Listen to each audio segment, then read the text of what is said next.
All right, welcome to the Advanced Apes podcast. My name's Cadell Last, author and creator of the Advanced Apes. I'm here today again with Adam Benton and Hisham Kelati. How's it going, guys? I think that lack of response pretty much indicates how we are. Yeah.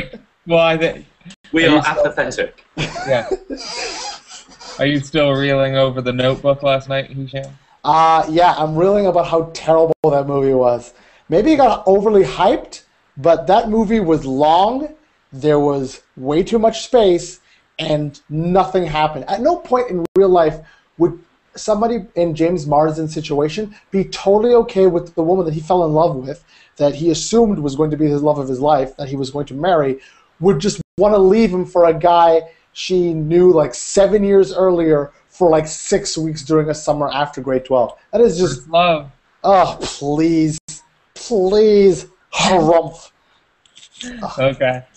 All right, well, speaking of love. It's a good, yeah, speaking of love, exactly. So, 2 years ago, or maybe it was just 1 year ago, a book came out called Love and Sex with Robots, and it sort of raised a lot of eyebrows, and a lot of people took offense to the idea that one day we would be having intimate relationships, not just having sex, but having intimate relationships and even marrying non-humans, and just marrying robots. And I know that from his perspective, he was anticipating the backlash. He was anticipating a lot of people to get upset about these ideas, and he sort of said, I think it'll be that way until I'm proven correct. So I thought it was a pretty good read. I did read the book itself, and I agreed with him on some points, and I disagreed with him on others. But first I want to start off with easing everyone into this subject by talking a little bit about what's going on today. And there is a real doll sort of sex industry, and this was sort of explored a little bit in a movie actually starring Ryan Gosling called Lars and the Real Girl.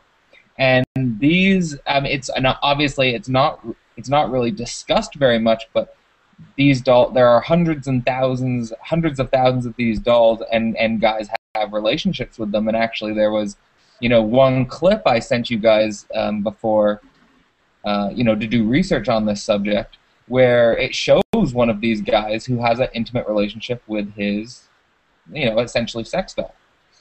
And it's strange and it's bizarre, but I think it gives us a little insight into the human mind a little bit. So what do you think the social norms, my first question to you guys is, what do you think the social norms regarding sex and partnerships with non-human dolls are right now? Because it's sort of a new phenomenon. It's happened over the last 10 years, but it's become, quite a pervasive one, and we have to at least talk about it. Maybe Adam, if you have an opinion on it.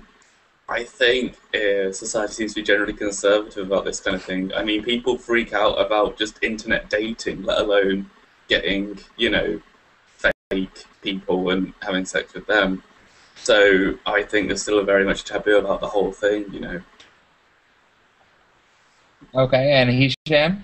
I totally agree with Adam. It is a bit of a taboo, to say the least. We're barely okay with certain types of relationships within our own living organic species. The fact that you're going to be engaging in a sexual relationship, let alone an intimate, personal relationship with something that isn't even human, is just an insane thing, a majority of people think is absolutely insane. Okay, I agree with both of you. I think most people think it's bizarre. It's the people who do it must have some sort of psychological problem. I don't know exactly where I fall on it. I think I do fall in line with the majority of people, like that if you're having a sexual relationship with an inanimate object, I mean, there might be something wrong with you. Clearly, you might have some trouble forming partnerships with real humans. So, and I'm all for do what you do, as long as you do whatever you want, as long as you're not hurting anyone else. So I don't think it should be banned or anything like that. I mean, if you want to get it on with if you want to get it on with inanimate objects, go ahead. But I'm just saying, like, yeah, it is certainly taboo in society. But what about another interesting thing? So that in Japanese culture, a lot of people have fallen in love with computer animated characters, and I think this probably happens in the West as well, where people fall in love with computer animated characters or cartoon characters. And there's actually a virtual pop star that a lot of people in Japan that people have fallen in love with. And is there any difference between that and maybe to get beyond the taboo of it? Maybe I just want to ask you, Adam, first. What do you think behavior like this says about our species, like that we can fall in love with or have romantic desires or for basically our own creations? Well, maybe that says we're very egotistical if we love what we make, but I think it just shows kind of that humans have a very broad spectrum of phenomenon that will stimulate their emotions. Like, you look at a baby cat, a kitten or a puppy, and everyone goes kind of, oh, at it, even though it could be argued that that's the emotional response developed to take care of our children. People still react to the babies of the infants of other species, and so it's a broad range of things that prompt our emotions, and that, well, I guess it's a broad range of things that prompt love as well as prompting people to go, ah. Hisham, what do you think? You know what? You think it makes it happy. Right. So do you think it's odd? Does it surprise you that there are a large number of people that have the capability to fall in love with basically an inanimate object or a fictional creation? Not necessarily, no. Like, it kind of feeds into my personal philosophy that as humans we're built to be attached to significant others or a mate, regardless of whatever we have to have a partnership, literally have a partnership. And what this love for inanimate objects, like in Japan they have these large pillows with pictures of famous anime or manga characters on them. They call them Dutch wives. It's just a large pillow with just a picture of this girl on it. And these guys consider these pillows to be their girlfriends. And what I see when I see that is them projecting their perceived notion of what an ideal mate is in their head onto this pillow, because they're incapable of finding it in real life. So, like, they need that personal comfort, that personal attachment. And you know what? If falling in love with a pillow is your equivalent, why not? I got no problem with it. I honestly think that's I wouldn't say normal, but that's an accepted thing that to occur. Yeah. Okay. So for me, it's really interesting that humans do this on not on such a, not that it happens, but that happens on such a wide scale. And I think, I agree with parts of what both of you said, that it shows that humans have a proclivity towards bonding, and if you can't do it in real life, or if you have trouble doing it in real life, or if it's too time consuming, or you don't want to deal with another person, then maybe that's a good substitute. But it brings us into an interesting area when we talk about artificial intelligence, because obviously robots exist today. They're pretty, I guess robotics itself is still in its infancy. I mean, you have things like robots that can serve you can be programmed to serve you at a restaurant, or that can be programmed to be a tour guide at a museum, Japan will probably come up a lot in this talk, because the robotics industry in Japan is the biggest in the world, and they're already employing, I guess, humanoid type robots for simple jobs like this. But if we're to take the received wisdom and knowledge of people in the robotics industry, it won't be too long before robots have much broader capabilities. And I'm not talking necessarily, I'm not going to take that step and say we're going to be dealing with robots that are conscious. I'm not going to take a larger step and say we're going to be dealing with robots that are, indistinguishable from humans.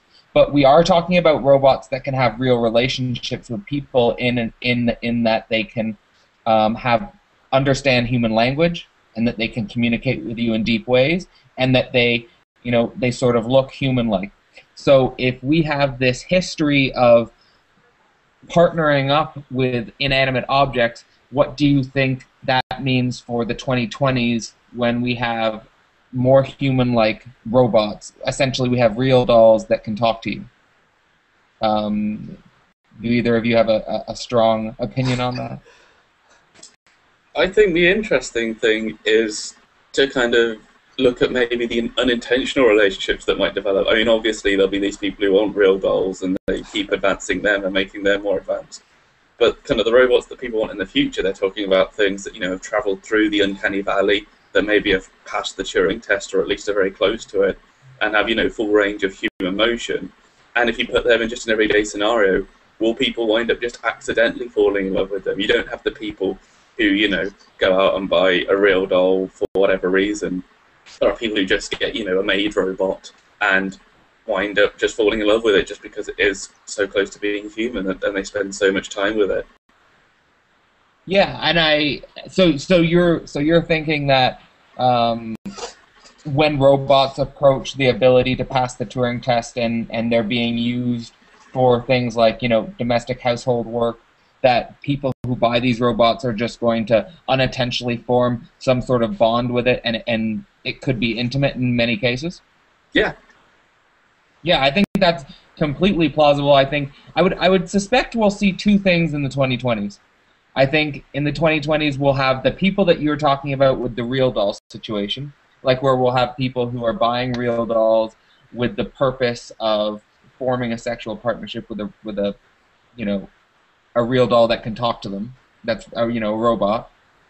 And we'll have a situation where people are just sort of unintentionally feeling a strong connection to a robot. I think a lot of the times they'll be friendships. And I think just because we're such sexual beings, sometimes they will be sexual in nature. Hisham, do these ideas frighten you? Do you have any strong rejection to it? Do you think it's ridiculous? Do you think we're going way too far? I'm the exact opposite, actually. I'm a little too liberal. Humans are basically just a series of electrical impulses in an organic body, and if we ever reach a point where these robots, maybe let's say, are artificial intelligent, have the capacity to think and feel and have a conscience, be able to articulate any type of relationship with you, it'd be harder, I think, for people to get over the taboo of realizing this is a robot that I'm falling in love with. But it's basically a robot that has electrical impulses, except instead of an organic body, it's a mechanical body. And if they looked human, if they acted human, if they had if they were 35 and had 35-year-old memories, like there's some form of history, so that if you fell in love with this person, there'd be something for you to learn about them. If you didn't know they were human, or a robot, sorry, you would assume there would be a human, and in which case, then what? If you fall in love with a robot and it has the capacity to love you as much as you love it, I don't see a problem with it. Why not? No, yeah, no, I don't see a problem with it. I was just wondering if you thought we were, getting ahead of ourselves with the timeline, because in the book, Love and Sex with Robots, he says that we should expect human-robot marriage to be common by the 2050s, and we're already talking about how humans are going to be forming intimate relationships with robots in the 2020s, and I would say by the 2030s we should be expecting quite a few human-robot long-term partnerships. Not that soon. We barely give our own rights to our own species to be in relationships. I doubt socially we'll have reached any point by the 2030s with having those kinds of relationships be socially, not even socially accepted, but just it being prevalent of society. I think it'll probably be an underground thing at best.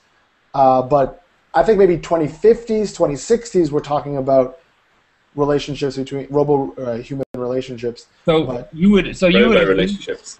yeah. So you would agree with Levy that his timeline for 2050s is probably more accurate than, Yes. than any earlier development. We're still in the early years of the 2010s, and there are parts in the world where a certain type of relationship is banned, is Right. outright blasphemy. I doubt within the next 50 years that will be dealt with, to imply that, or infer, I guess, that by the 2020s, 2030s, or even 2050s or 60s, that human-robot relationships will, be such a prevalent issue that it's like a global one. Unrealistic. Maybe in another 100 years, but not in the next 50. I see. Okay. I think there's also the debate over whether or not a robot could get married. I mean, marriage is kind of it's two parties kind of consenting. Yes. Can you get a robot to consent? Could you talk about? I mean, if you program it to want to marry you, is that a real marriage? Could it be classed and used in the same way? Would it be considered the same legally if you're essentially almost enslaving them to be your marriage partner? Yeah, I mean, for marriage, I mean, it will be very controversial unless we widely accept robots to be conscious, and I feel like, I'm not going to get into whether robots will be conscious, but I will say that once a robot claims it is conscious, we will be forced to accept them as conscious. I don't think... And then when they become conscious, the debate over whether or not to program them to, be your marriage partner or to be your ideal sexual partner starts to look a lot like slavery. And I think a lot of people might lose interest in the topic then if they can't have their ideal sex partner. That's a great point. That's a great point. So I think a lot of the ideas around the future of AI and the idea of having a robot sex partner is that you can just basically it can basically just be your slave, and it's not conscious, and it's human-like enough, so that's the attraction. I think you make a fantastic point. Like, as soon as we have to give robots their own rights, and we have to accept them as conscious, then they are just no different than another potential partner. Where it actually has to be a real partnership. It can't just be, like you were saying, like a slave enslaving them. For a robot to be able to get married, I think it has to have the ability and the option to say no. Right. Yeah, that's a brilliant point. I agree. Right. So, with these partnerships potentially developing in the coming decades, what does that make you think about human relationships right now? How much are they going to change in the future? Like, are there going to be people just abandoning human relationships altogether? Are people going to be waiting for their robot partner to be built? Exactly. Yeah. Do you think our relationships will change substantially in the next few decades? I mean, it goes without saying that in the 20th century they changed a lot. The nature of sexual relationships. How much are they going to change in this century? I think, personally, it's not going to change a lot in this century. I think it'll become more of an issue, not so much an issue, but it'll be more prevalent in just basic culture. The rise of an acceptance for people who have intimate or sexual relationships with robotic machines or whatever. But I think within the next 100 years, it's not even going to be a thing that we have to deal with. 2100 plus, maybe, but in the next few decades. What do you mean? What do you mean by it's not going to be a thing that we're going to have to deal with in the next 100 years? Like, are you talking about robot-human relationships? Or are you robot-human relationships. I think there to be eventual advancement in terms of robotics, and I do think within the next 100 years we could potentially look at like AI, a robot becoming self-aware.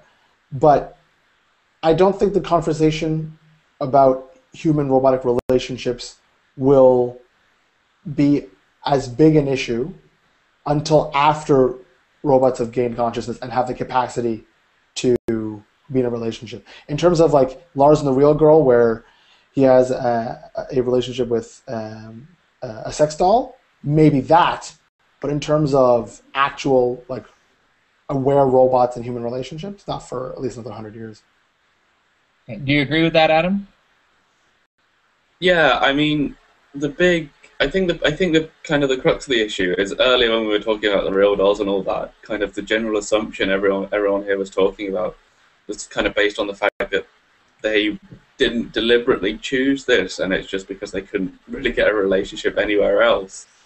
And I think as the technology gets more and more advanced, we're going to see people making a deliberate choice to have a robot companion over a real person.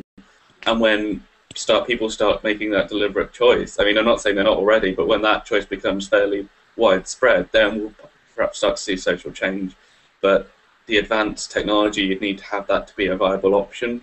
For many people, I think we're years and years off, probably 2100s at least. Okay. Because that doesn't mean we can't speculate about it. It's not like, well, it's 100 years in the future, forget the whole thing, not our problem anymore. Advanced states has settled it. Right. Okay. So you think any estimate that puts this happening in the 2030s, the 2040s, or the 2050s it would be premature? Very. Like I said, we made the distinction earlier, basically, between where you have basically the advanced real dolls and people accidentally falling in love. The accidentally falling in love, definitely years and years away. More advanced real dolls are probably going to be coming in the 2030s. Obviously, they're always advancing all the time. And it's just a question of whether or not that will lead to any social changes. And I'm not convinced it will, because people tend to be dicks and don't really like new things.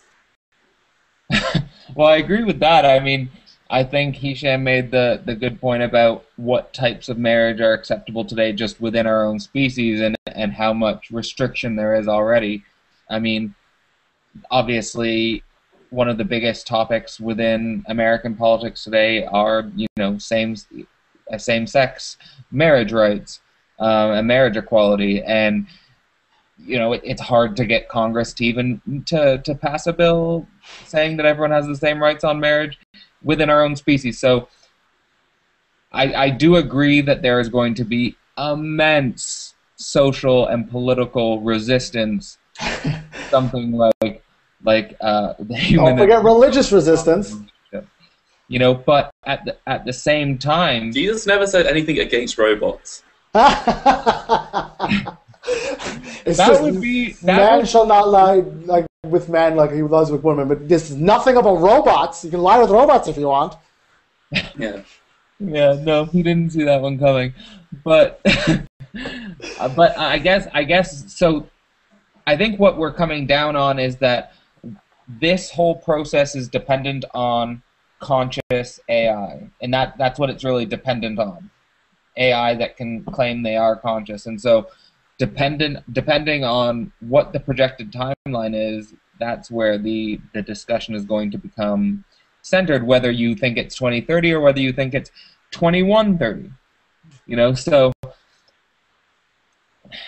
Well, I think it will be something that appears gradually. You'll get your kind of domestic robots with fairly limited intelligence appearing probably within this century. And then as advances in AI get more and more, they'll be getting more and more complex. And as the AI in these robots is getting more complex, the relationships that people will deal with them will become more and more complex. So I think over time, the taboo may wear itself down, because this will be a gradual process of the relationships and the AI gradually emerging. And so by the time we do wind up with sentient robots, the world may be ready for marriage with them.